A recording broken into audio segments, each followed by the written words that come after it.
खुलुमबाय गासैखौबो गोदान मोनसे भिडिअ बरायनाय जाबाय स' लोगो नोंथांमोन जोङो नैबे ससियेल साइन्सनि जा इम्पर्टेन्ट कुइसन दा बेनि पार्ट 1 आव जोङो 10 निफ्राय 50 सिमहालागै सावरायदोंमोन बेनिफ्राय दा आद्रा थानाय कुइसननि जा सोंथिफोर MCQफोर दङ दा बेफोरखौ नैबे भिडिअ आबुङै जों सावरायनाय जागोन बा MCQनि एन्सारफोरखौ आङो बुंनानै होनाय जागोन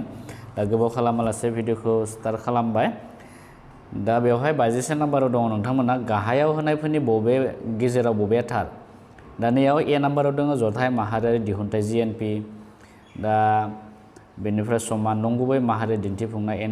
NNP माइनास बेसेन खमायनाय दा बे दङ माने which of the following is correct कारेक्टखौ सोंदो बेवहाय दा बेनिनो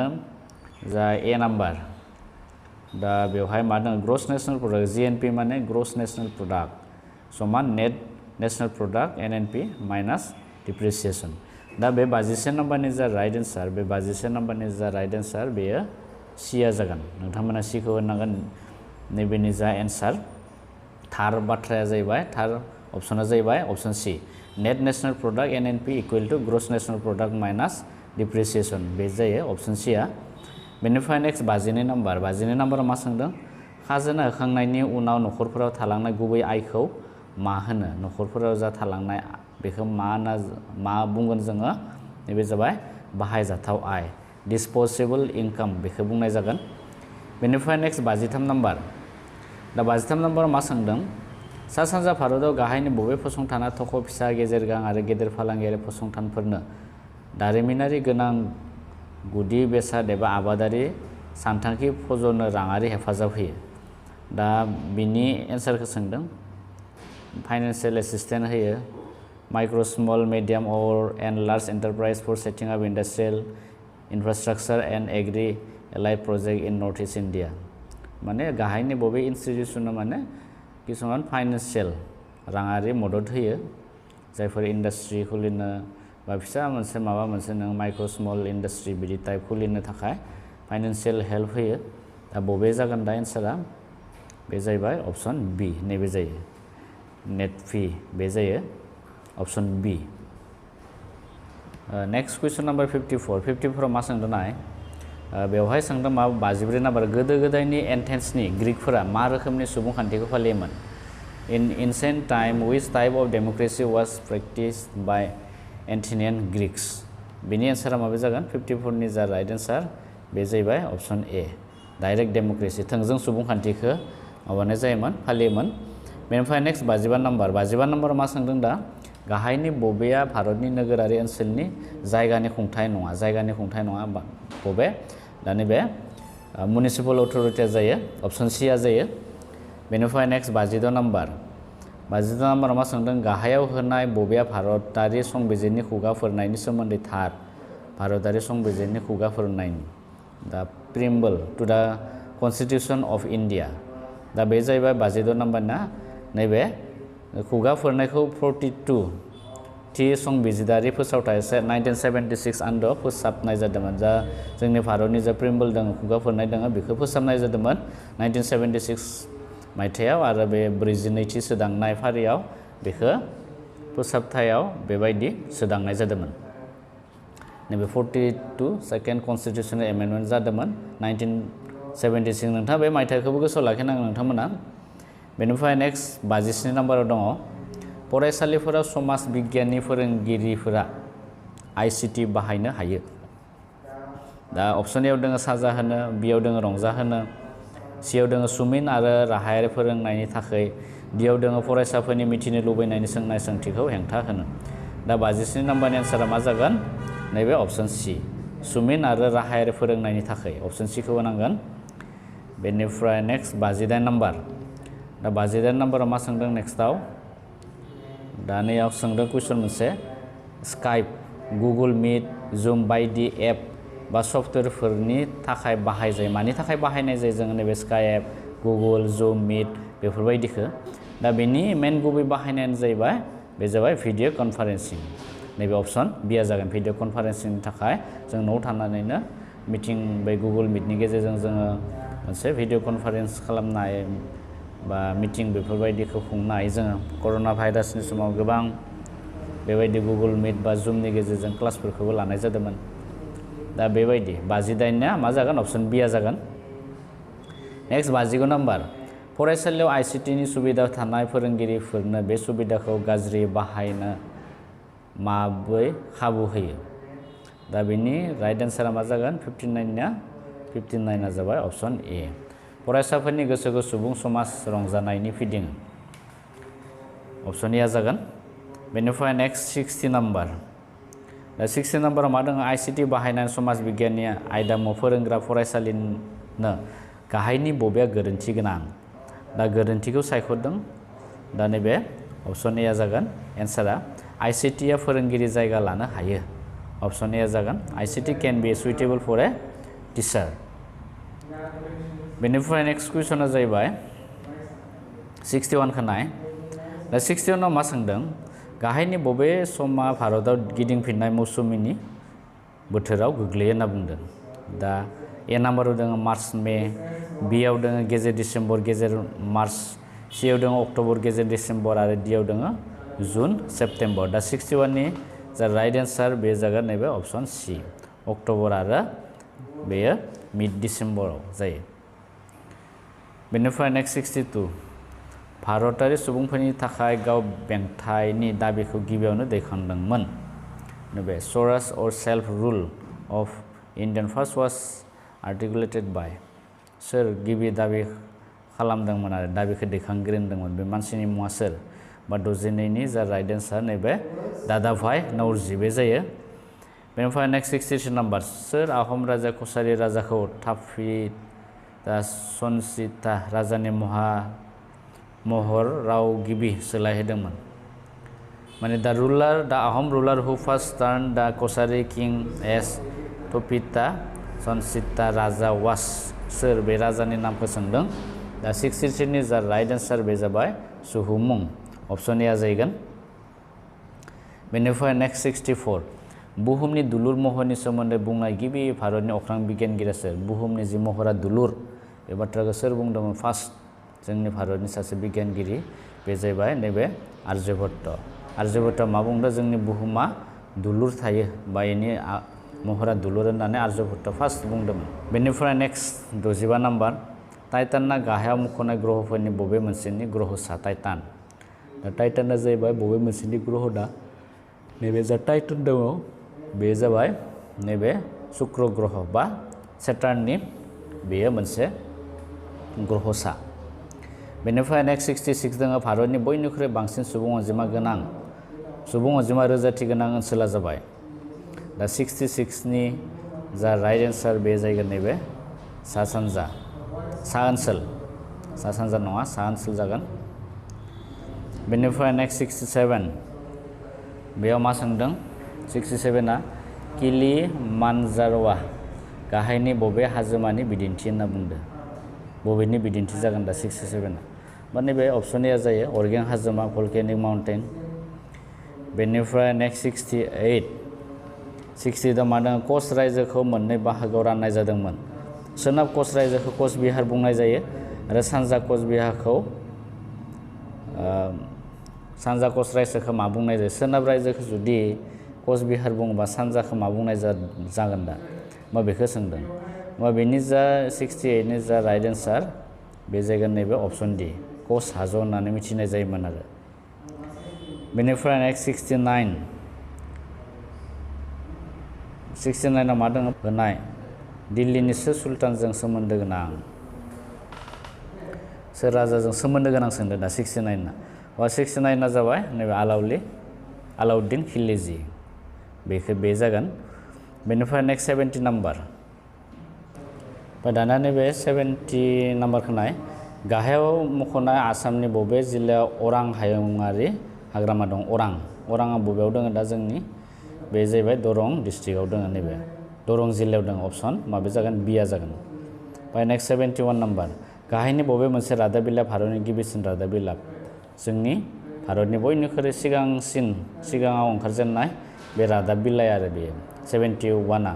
अब्ला 71 नि जा राइट एन्सार बे जागोन ए जाहैगोन दा बेंगल गेजेट बेयो बेनिफ्राय नेक्स्ट 72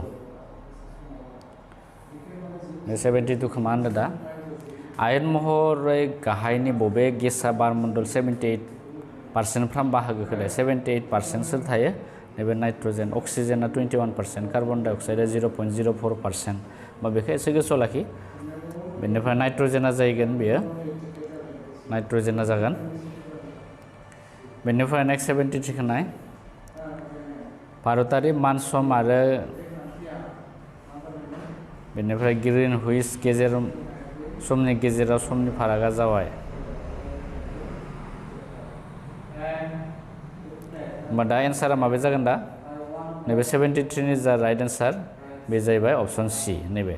5/2 बाहागोनि से बेखौ होनांगोन नोंथांमोना बेनिफ्राय नेक्स्ट फैबाय 74 मा दङ हिमालयाव थानाय जिल्ला या मोनसे हिमालय जा जिल्ला दङ बेयो मा बुजायो दा 74 नि जा राइट एन्सार बेयो हाजोमा लामा बेखौ बुजायगोन माउन्टेन पास बेनिफ्राय नेक्स्ट 75 दा 75 आ मा सोंदों poverty and British rule in India बिजाबखौ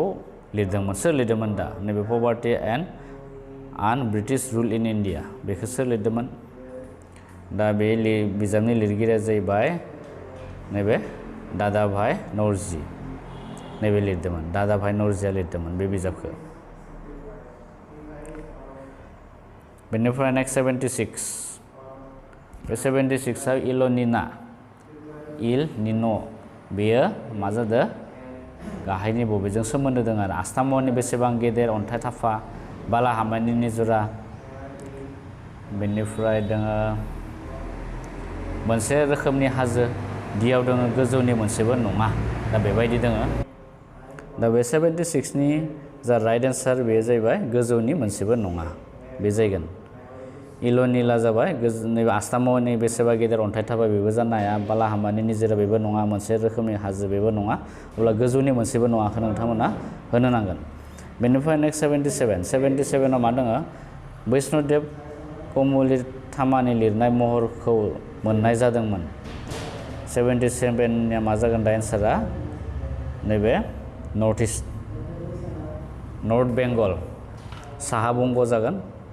बेनिफ्राय नेक्स्ट 78 गाहायनि सोर ब्रिटिश जेनेरेला गेजेर भारतनि तान्तिया ट'पी आरो झान्सीनि रानि लक्ष्मीबाईखौ फेजेनदोंमोन सोर ब्रिटिश जेनेरेला बेखौ फोजोबदोंमोन माने फेजेनदोंमोन होनना बुंदों आरो अब्ला मा जागोन एन्सारा दा 78 नि जा राइट एन्सार बे जागोन अप्शन नैबे बी बे हक रस बे जागोन आरो एन्सारा बेनिफ्राय नेक्स्ट दोङो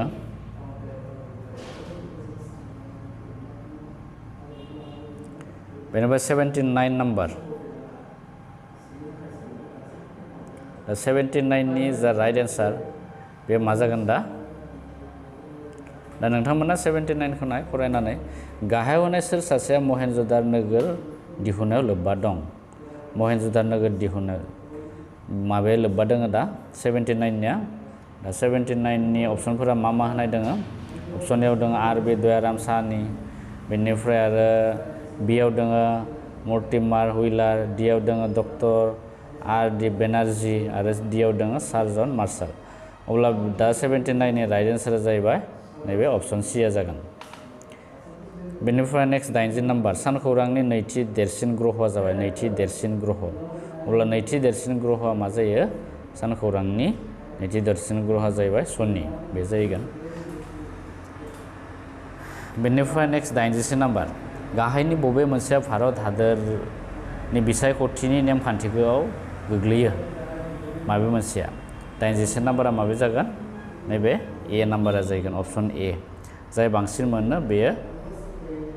बेनो देरहानाय खान्थि होनना बुंदों आरो बेनिफ्राय नेक्स्टखौ नाय 82 नाम्बार 82 मा सोंदों नाय दाना नेक्स्ट 82 नाम्बार गाहायनि बबे मोनसे सुबुंदारारि डेम'क्रेसिनि आखुथाय गोग्लैया 82 नाम्बारा माबे जागोन नैबे अप्शन डि बे जागोन राजानि फिसायानो राजा जाफिननाय बेबायदि सोलिया आरो हेरिडिटि रुल बेनिफ्राय नेक्स्ट 93 नाम्बार मा सोंदों दा भारत हादरनि संबिजिरनि 80 दफायाव सोजानाय रावनि अनजिमाया दासिम बेसेबां जाखो रावनि अनजिमाया अब्ला बे जाबाय अपसन सी आ जागोन 22 दङ 80 सिडिउल रावा बेनिफ्राय नेक्स्ट 84 मा सोंदों दा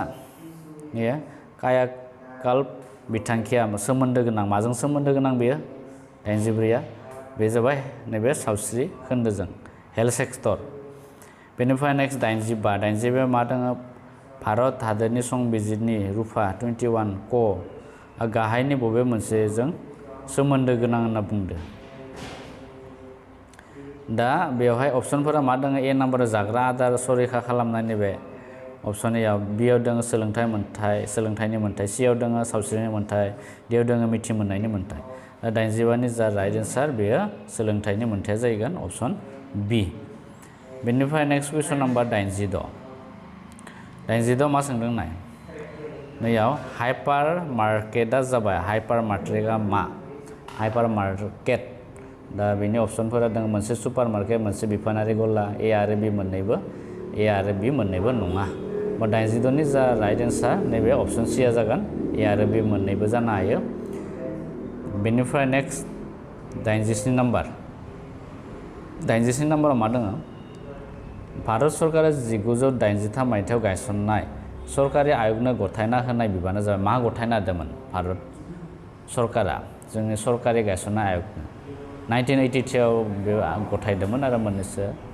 बिबानखौ दा बे 87 नि जा राइट एन्सार बेयो अपसन ए आनो जाहैगोन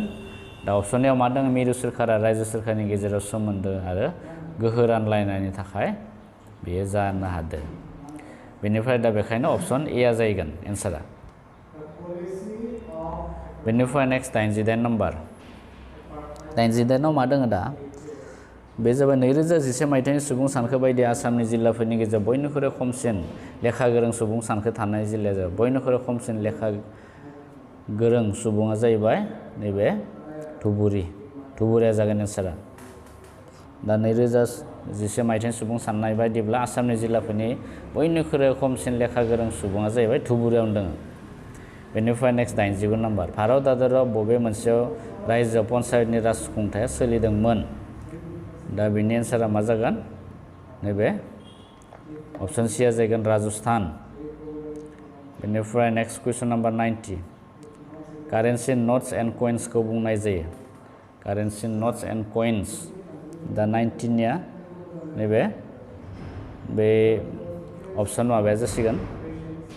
90 नाम्बारना नैबे अपसन डी बी आरो सी मोन्नैबो अपसन बी आबो कारेक्ट बेनिफ्राय आरो सी आबो कारेक्ट बेखायनो 90 नाम्बारनि एन्सारा जाबाय बी आरो सी अपसन सी खौ होनांगोन नोंथांमोना अपसन सी खौ होनाङा दे आं अपसनखौ एन्सारखौनो खिथानो होखाबाय नैबे अपसन माबे जागोन डी बेनिफ्राय नेक्स्टआव फैबाय 91 कनसेप्ट अफ इउटिलिटि सानथाइखौ सोर सिगां बुंथिग्रोदोंमोन दा कनसेप्ट अफ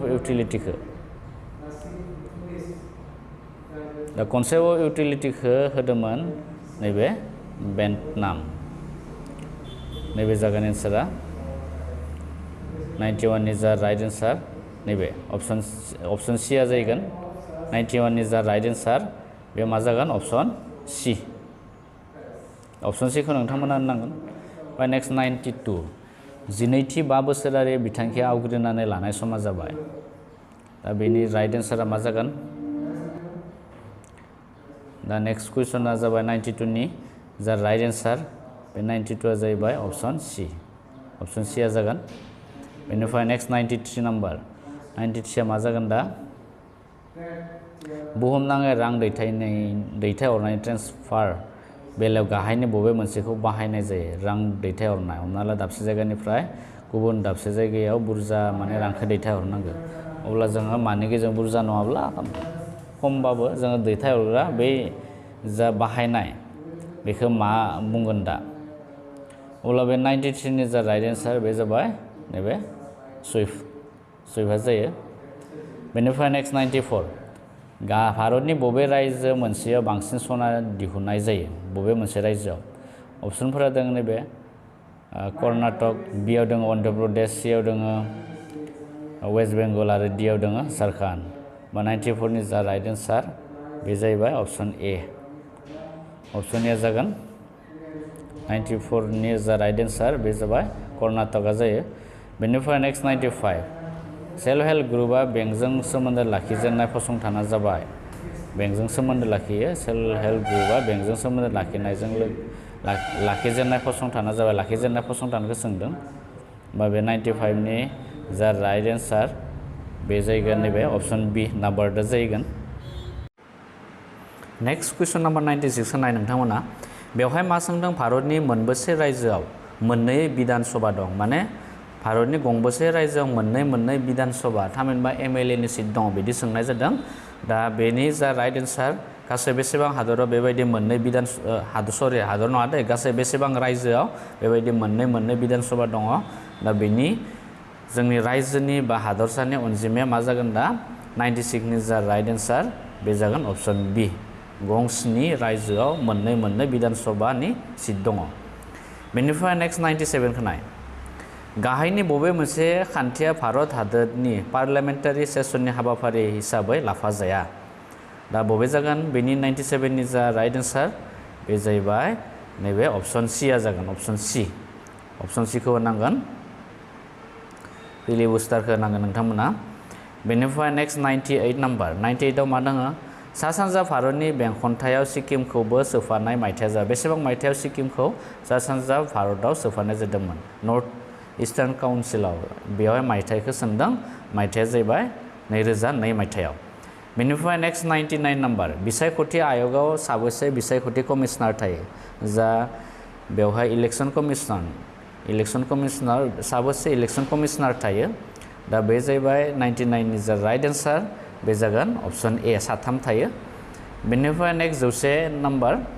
भारतनि बबे मोनसे रायजो गिबि खेबनि थाखाय रावारि बिथिंखौ लानानै दाजाबनाय जादोंमोन माने राव रायलायनायनि सायाव लानानै आरो बेबायदि मोनसे स्टेटखौ दानाय जादोंमोन दा 100 नाम्बारनि जा राइट आन्सार बे जाबाय अन्ध्र प्रदेश जायो बेनिफ्राय नेक्स्ट 101 आव मा दङ गाहायनि बबे मोनसेया भारतीय रिजार्भ बेंकनि खामानि नङा दा भारतनि जा रिजार्भ बेंकनि खामानि दा बे जाहैबाय नोंथांमोननिया जा बे 101 नि जा राइट आन्सार नैबे ऑप्शन सी आ जायो इशुएन्स अफ कइन्स बेखौ होनांगोन बेनिफ्राय नेक्स्ट जाहैबाय 102 बेनि जा सोंदों मा बेवहाय बेस्ट बाजेट बाहायजेननाय हादोरा जाबाय बेस्ट बाजेट दा बेनि जा राइट आन्सार बे जाहैबाय आमेरिका जुथाइ हादर USA 102 नि आन्सारा USA जागोन बेनिफ्राय नैबे 103 बबे बोसोराव भारतीय रिजार्भ बेंकआ राङारि थाखो राननायनि महरखौ M1 M2 M3 आरो M4 महराव जागायदोंमोन भारतीय रिजार्भ बेंकआ इयाव इयारखौ सोंदों दा इयारा जाहैबाय ऑप्शन सी नैबे 1977 दा आन्सारफोरा बेखिनियानोमोन नोंथांमोनाव 103 MCQ खौ लाबोबाय बे MCQआ गोबां हेफाजाब होगोन होननानै आं सानो फैबाय थानाय एग्जामफोराव दा आसा खालामो नोंथांमोना गासैबो मोजाङै प्रिपारेसन खालामबाय थादों उननि गोदान मोनसे भिडिअ गासैखौबो लोगो मोनगोन थेंक इउ फर वाचिं